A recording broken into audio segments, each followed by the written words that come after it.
हाथों से भोजन ही नहीं पाते, तब श्रीवास की पत्नी मालिनी देवी उन्हें अपने हाथों से छोटे बच्चों की तरह खिलाती। कभी कभी ये उनके साथ बालकों की भांति क्रीड़ा करते, कभी उनकी गोद में शिशुओं की तरह क्रीड़ा करते। इस प्रकार ये श्रीवास और उनकी पत्नी मालिनी देवी को वात्सल्य सुख का आनंद देते हुए उनके घर में सुखपूर्वक रहने लगे। प्रेम सचमुच स्वाभाविक है, बनावटी नहीं होता। यदि वास्तव में उसमें किसी भी प्रकार का संसारी स्वार्थ नहीं है तो दोनों ही ओर से हृदय में एक प्रकार की हिलोरे से उठा करती है।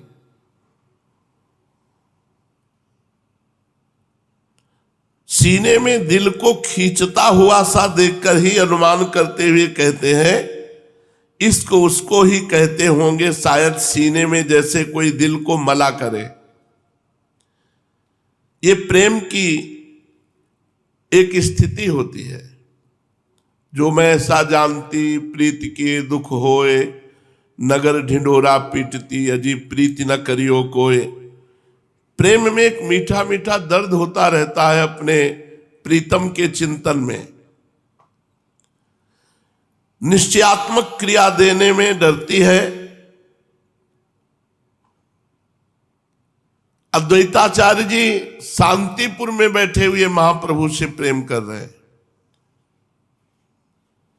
और गौरांग महाप्रभु की हर लीला को सुनते मन ही मन प्रसन्न होते।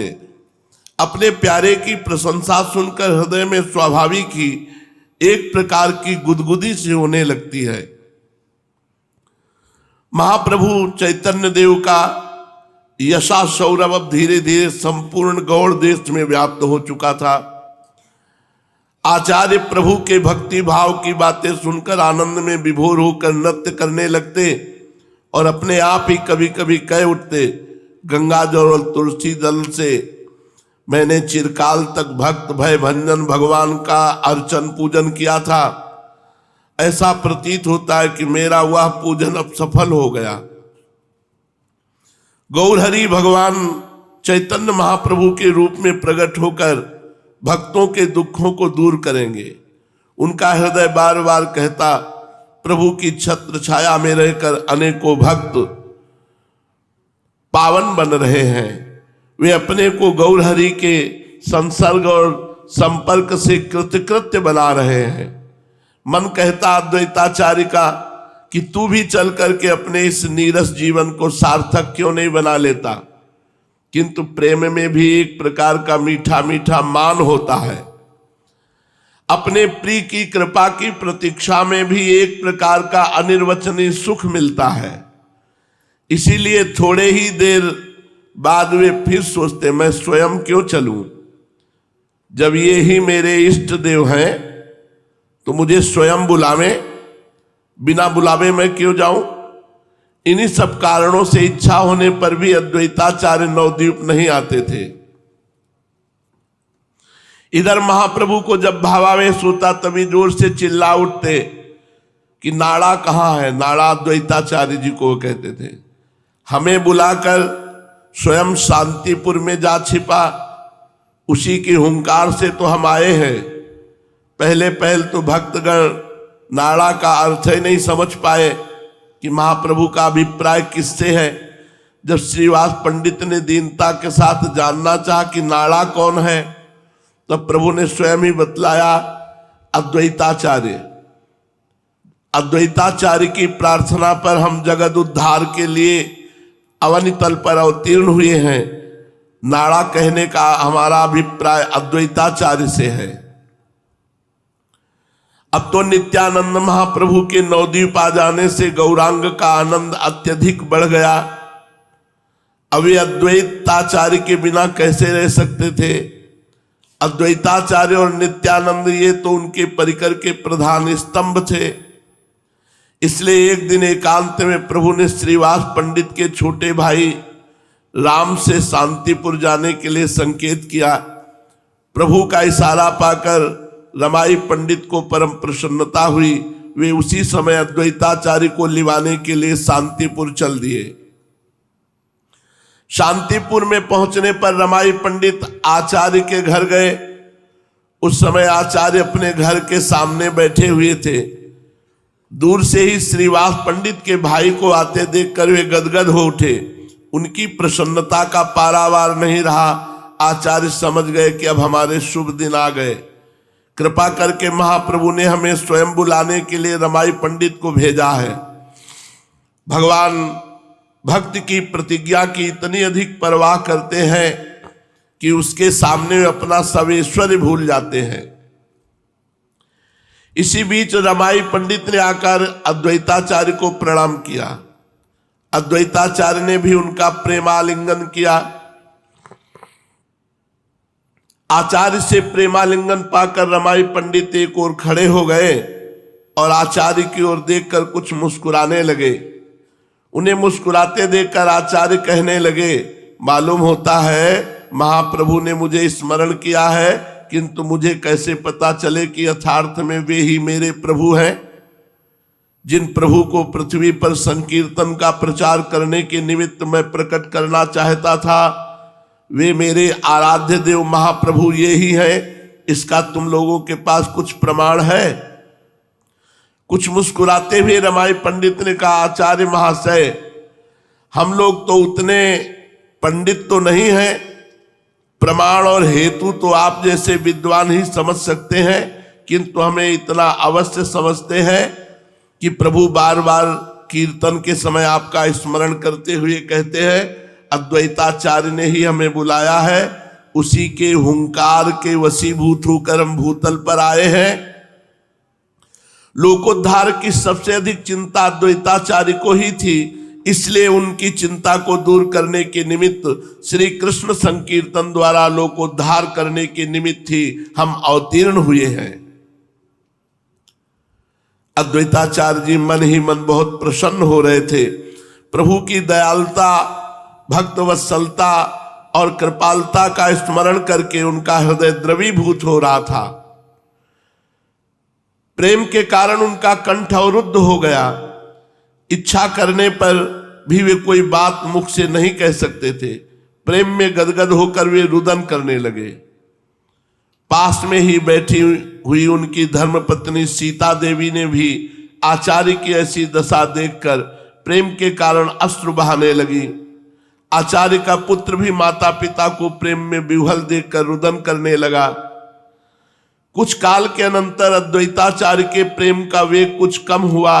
उन्होंने जल्दी से सभी पूजा की सामग्री इकट्ठी की और अपनी स्त्री तथा बच्चे को साथ लेकर वे रमाई पंडित के साथ नवद्वीप की ओर चल पड़े।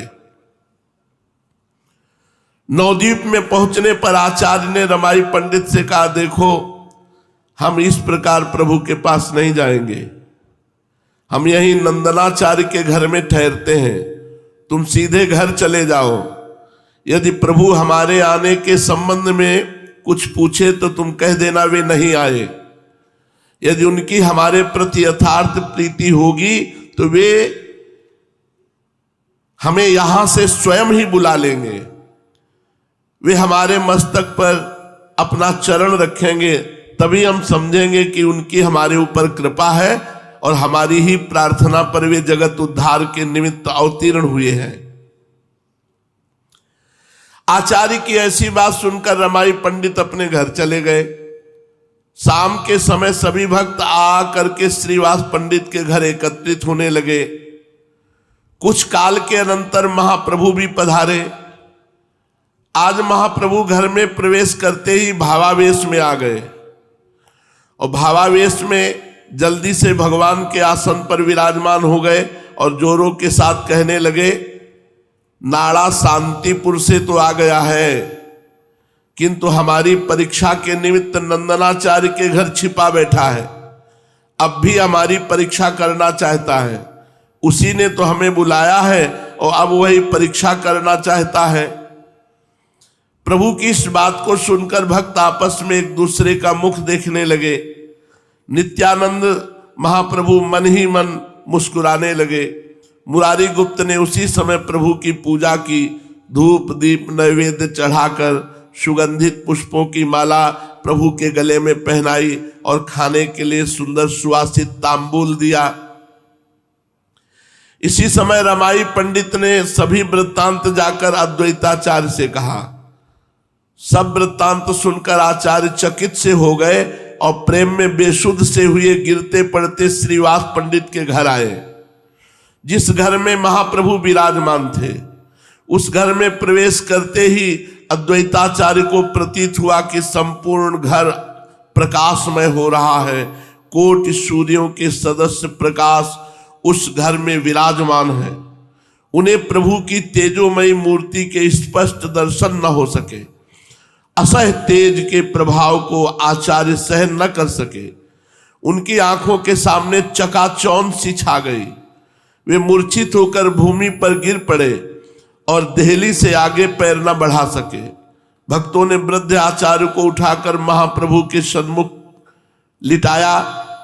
महाप्रभु के सन्मुख पहुंचने पर वे संज्ञा शून्य ही पड़े रहे और बेहोशी की ही हालत में लंबी लंबी सांसें भरकर जोरों के साथ रुदन करने लगे।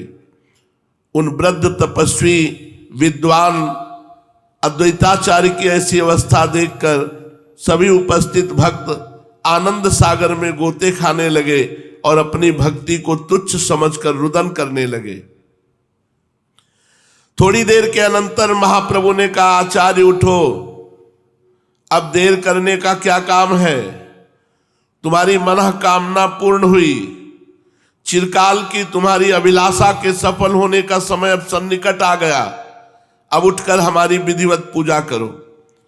प्रभु की ऐसी प्रेममयी वाणी सुनकर वे कुछ प्रकृतिस्थ हुए।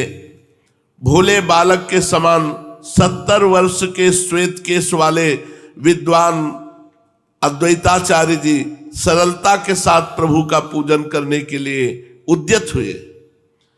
जगन्नाथ मिश्र जिन्हें पूज्य और श्रेष्ठ मानते थे, विश्व रूप के जो विद्या गुरु थे और निमाई को जिन्होंने गोद में खिलाया था, वे ही भक्तों के मुकुटमणि महामान्य अद्वैताचार्य जी एक 23 वर्ष के युवक के आदेश से सेवक की भांति अपने भाग्य की सराहना करते हुए चैतन्य महाप्रभु की पूजा करने लगे।